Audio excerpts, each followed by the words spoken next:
오늘 빌립보서 봅니다. 빌립보서 1장 9절에서 11절 우리 같이 볼까요? 빌립보서 1장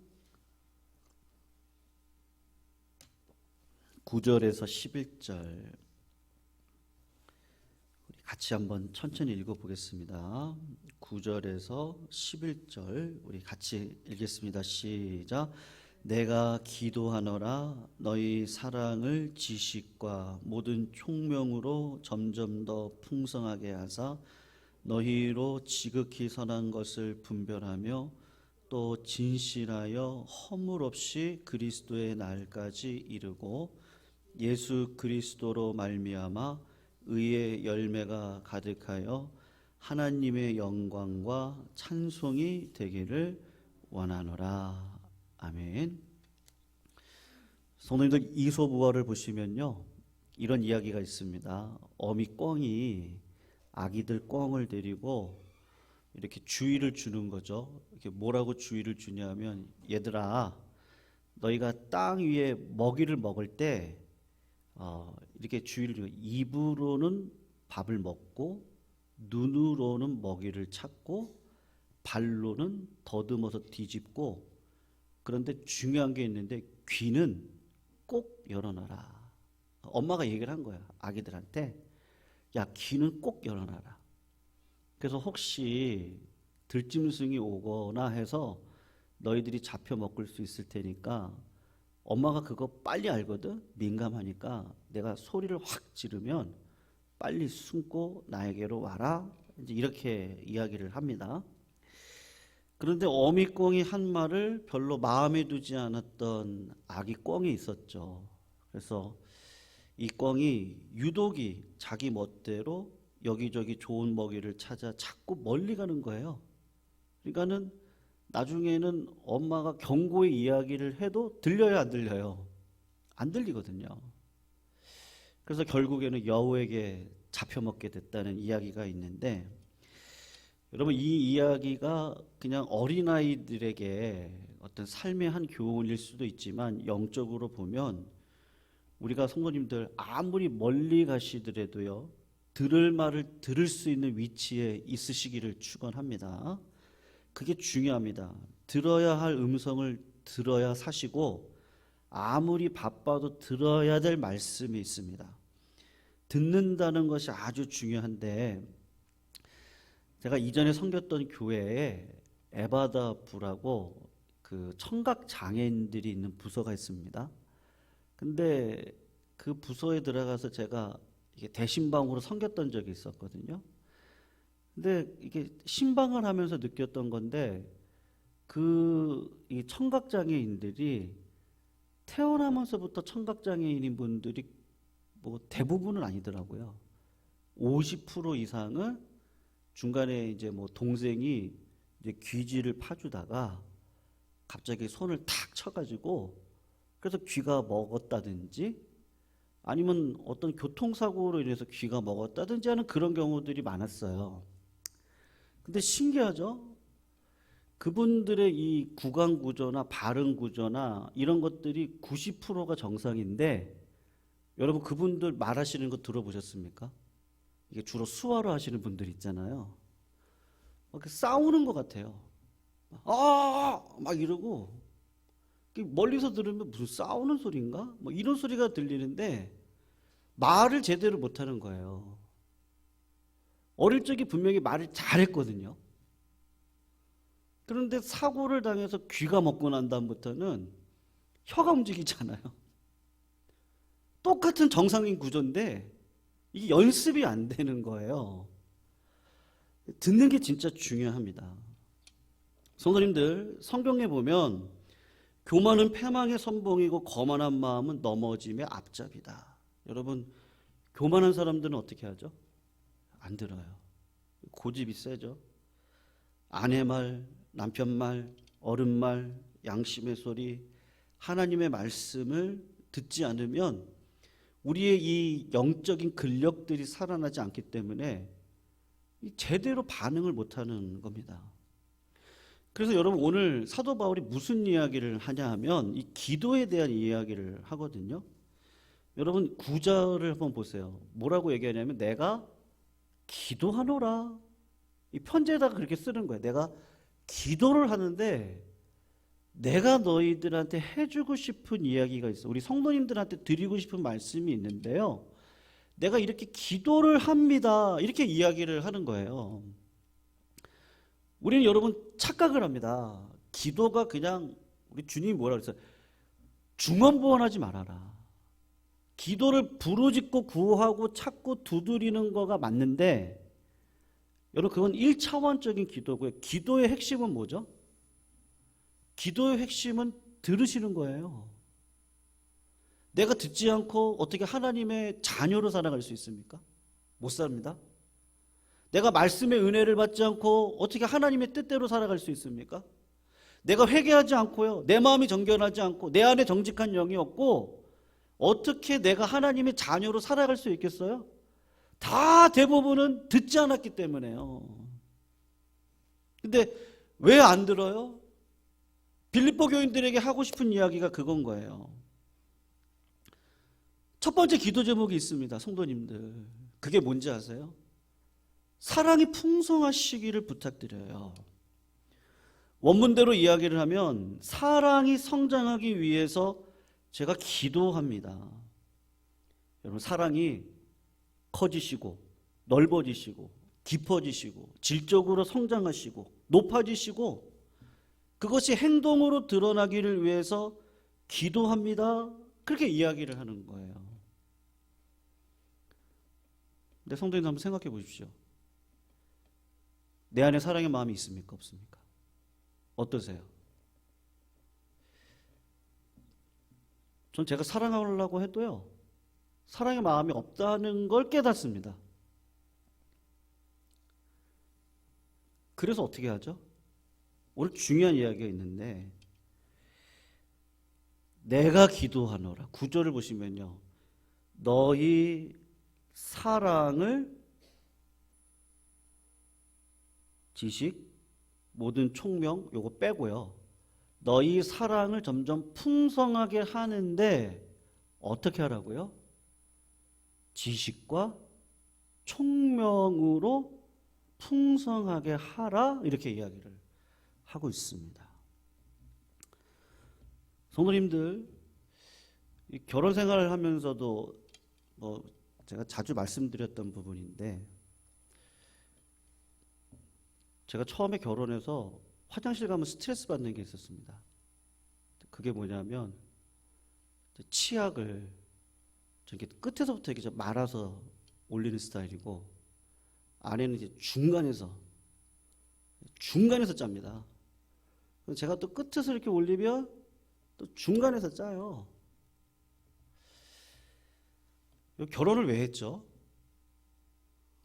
하나 되려고 했잖아요. 근데 하나 되기에는 너무 달라요. 결혼이 그렇더라고요. 나랑은 너무 다른 사람을 만났는데 그게 너무 매력적이에요. 나랑 다르거든요. 나랑 다른 걸 저 사람이 채워줄 것 같아서 결혼했는데 이 첫사랑만으로는 이 에로스의 사랑만으로는 안 된다는 걸 깨닫죠. 그래서 어떻게 하죠? 이해를 하려고 하죠. 이해를 하려고 하면 어떤 방식이 찾아옵니까? 하나님 사랑하게 해주세요. 그 사람이 나를 사랑하는 건 너무 먼 얘기고요. 내가 그 사람을 사랑하게 해주세요. 여기서부터 시작되어질 때 오는 그 지식의 은사, 총명의 은사, 자꾸 알아가고 싶은 거죠. 그런데 여러분 그게 쉽습니까? 그래서 두 번째 뭐예요? 이 총명을 달라. 그렇게 이야기를 합니다. 그리고 10절에 보면 선한 것을 분별할 수 있는 은혜를 가지고 결실하여 허물 없이 그리스도의 날까지 이르기를 원한다. 그렇게 이야기를 하고 있습니다. 성도님들, 선한 게 뭐죠? 선한 건요, 하나님의 뜻이 선한 겁니다. 근데 그 선한 것을 어떻게 알 수 있습니까? 뭐가 사랑이고 뭐가 선한 것이고 뭐가 진짜 사랑입니까? 그것을 알 수 있는 방법은 딱 하나가 있는데, 우리가 높은 수준으로 사랑할 때 선한 것을 분별하는 지식이 생기거든요. 그러니까 미워하면 지식이 사라집니다. 미워하면 점점 모르게 됩니다. 우리는 누군가를 알려고 하면 사랑해야 되는데, 사랑하는 마음의 근거가 되어져서 지식과 지혜와 총명과 분별함이 생기는 것이죠. 그런데 미워하는 마음이 들면 알고 싶은 마음이 안 생기니까 더 이상 사랑하는 마음이 안 생기고 총명이 떠나가고, 증오하는 마음이 생기면 몸도 마음도 아프고 뒤틀리고 어두워지고 판단력이 없어지고 뭐가 선인지 악한지를 알 수가 없습니다. 성도님, 그래서 진짜 중요한 게 뭐죠? 저는 우리 성도님들께서요, 언제든지 진실하시기를 주의 이름으로 축원합니다. 근데 그 진실은 어디서 와요? 오늘 10절을 한번 보시면요, 너희로 지극히 선한 것을 분별하며, 그 다음에 또 뭐가 나오죠? 또 진실하고 하여 허물 없이 그리스도의 날까지 이르기를 원한다, 이렇게 이야기를 합니다. 여러분, 진실이라는 말이 이게 원어로 보면 햇빛의 시험해 보아 깨끗하다는 뜻인데, 이 말은요, 이게 도자기를 만들 때 유래가 됐던 말이라고 합니다. 도자기를 만들 때 구워보면 잘 구워지지 않고 이제 금이 간 곳이 있거든요. 그러면은 그거를 끄집어내서 미치를 합니다. 그리고 금이 조금 간 것을 이렇게 가려주는 거죠. 그래서 실내에다가 그 도자기를 넣으면 그 금이 간 게 보이지가 않아요. 그런데 햇빛에 갖다 놓으면 어떻게 되죠? 금이 간 게 명확하게 보입니다. 하나님 보실 때 선한 마음을 가지고 사랑하고자 하는 행위 아래 들어가면 하나님께서 지극히 선한 것이 무엇이고 또 지혜가 무엇이고 총명이 무엇인지를 알게 해주지 않겠니? 라고 오늘 사도 바울이 이야기를 하고 있는 거예요. 여러분, 진실은 끝에 가면 무조건 승리합니다. 우리 원로 목사님 아드님이 계신 어디죠? 러시아에 모스크바 그 옆에 어디죠? 세인트 빼제르푸르크, 발음이 어려워가지고 예, 여기 유명한 미술관이 있거든요. 유명한 미술관이 있는데 그 두 가지 그림이 유명해요. 첫 번째가 뭐냐? 다윗과 요나단이 껴안는 그 사랑의 모습, 그 그림이 유명하고요. 또 하나가 있습니다. 그게 뭐냐면 어떤 나이 많은 남자가 젊은 여자의 이 가슴의 젖을 이렇게 먹고 있는 그림이 있습니다. 가까이서 보면 이게 뭐야? 이 그림 도대체 뭐야? 이게 회개망치게 늙은 그 할아버지인 거죠. 할아버지가 젊은 여자의 이 가슴의 젖을 이렇게 먹고 있는 그림이 있거든요. 유명한 그림이더라고요. 이게 무슨 그림일까? 이게 사진을 쭉 확대를 해보면 그 남자는 죄수라는 걸 알 수 있어요. 그리고 나중에 이 그림을 보면 이 죄수가 이 여자의 아버지인데, 아버지가 죄수로 아무것도 못 먹고 죽게 생겼으니까 딸이 와가지고 아버지가 너무 배가 고프니까 자기 가슴을 풀어헤치고 아버지한테 자기 젖을 먹이는 그림인 거예요. 누가 보면 참 오해할 만한 그림 아니겠어요? 근데 그 그림의 진실을 보면 어떻죠?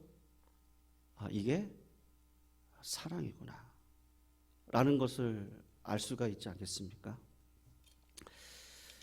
성도님들, 하나님께서 우리들에게 사랑을 권면하십니다. 근데 그 사랑은 우리에게서 나올 수 없어요. 그래서 하나님께 사랑을 구하죠. 그런데 그 사랑할 힘이 나에게 없는데 하나님이 어떤 방식으로 우리들에게 사랑할 수 있도록 이끌어 가십니까? 오늘 본문을 보면 분별함으로, 총명으로, 진실로, 의의 열매로 지혜로운 인생을 살아갈 수 있도록 우리의 삶을 이끌어 간다. 그렇게 말씀하고 있는 것입니다. 성도님들, 하나님께서 오늘도 저희들에게 원하시는 게 분명히 있습니다. 그게 뭐겠습니까? 기도 속에 하나님의 음성을 오늘도 잘 들으시기를 주의 이름으로 축원합니다. 그런데 음성을 들으실 때 하나님을 더욱더 사랑하겠다고 하는 마음이요, 그건 나로부터 나올 수가 없겠죠. 예수님께서 우리들에게 보여주셨던 모범 속에서 그 십자가의 사랑을 통해 우리가 그것을 묵상하고 또 하나님 안에 교제하면서 하나님이 주시는 지혜가 있는데 그게 뭐겠습니까? 최종적으로 진실 아닐까요? 진실이요. 여러분, 예전에 북한에다가 그 사랑의 쌀을 전달하려고 했던 적이 있었어요. 그런데 북한에서 안 받겠다고 했습니다. 왜 그런지 아세요? 자존심 상한다는 거예요. 그래서 한국 사람들이, 우리나라 사람들이 이렇게 좋은 쌀을 주는데 왜 안 받는다고 하냐. 우리 편에서 그런 거죠. 사랑이라는 게 그런 것 같아요. 우리 편에서 보면 당연하게 주는 건데 그냥 우리 자랑만 하니까, 우리나라가 풍요롭고 우리나라는 안 배고프고 우리나라는 줄만 하고 북한 사람들의 자존심을 생각하지 않았다 이거죠. 북한 사람들이 안 받는다 그러더라고요. 그래서 다시 돌아왔던 적이 있었어요. 그때가 언제지? 90년대 그때 중후반이었던 것 같은데요. 여러분, 우리가 사랑을 한다고 해도 진실함이 없으면 왜 예수 그리스도의 사랑이 고귀하죠? 아까 자기 친아버지를, 죽음 앞에 서 있는 아버지를 젖으로 먹였던 그 딸의 어떤 그 진실된 마음이라고 할까요? 그런 하나님의 사랑이 너무나도 진실하고 고귀하고 무엇으로도 담을 수 없는 그 사랑이 모든 걸 다 잡아내는 거죠. 다 담아내는 거죠. 사도 바울이 오늘 빌립보 교인들에게 그 사랑을 배워라.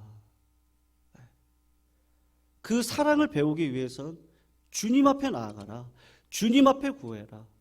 그걸 그리스도가 오시는 그날까지 지속적으로 하나님 앞에 받아라. 그게 뭐예요? 진실함이고 지식이고 총명이고 하나님께서 우리들에게 주시는 의의 열매인데, 그 사랑만이 이 세상의 모든 허물과 모든 것들을 다 녹여낼 수 있는 그런 은혜가 있을 줄로 믿습니다. 오늘도 떼묻고 거짓되고 허위고 위선이죠. 누구예요? 그게요? 저는 제 자신인 것 같아요. 주님 앞에 서면 위선인 것 같아요. 제 자신이. 그리고 처음에 가졌던 그 믿음과 사랑, 그 첫사랑이요, 그러려면 하나님의 말씀을 더 잘 들어야겠구나. 양심을 더 선하게 가져야겠구나. 믿는 자의 참다운 믿음의 고백 속에 오는 우리가 하나님을 향한 그런 구하는 기도 가운데 오늘 사랑이 흘러넘치시기를 주의 이름으로 부탁드립니다. 그래서 오늘도 성도님들, 우리가 이 찬양 같이 한번 부르셨으면 좋겠는데요. 말씀 생각하시면서 그 사랑 얼마나 아름다운지 그 사랑 얼마나 부욕해 하는지 예수 그리스도의 사랑 앞에 오늘도 우리의 모든 삶의 영역들이 넓은 그릇으로 담아낼 수 있는 은혜가 넘치게 해달라는 마음으로 우리 이제 같이 한번 이 찬양 같이 한번 부르시면 좋겠습니다.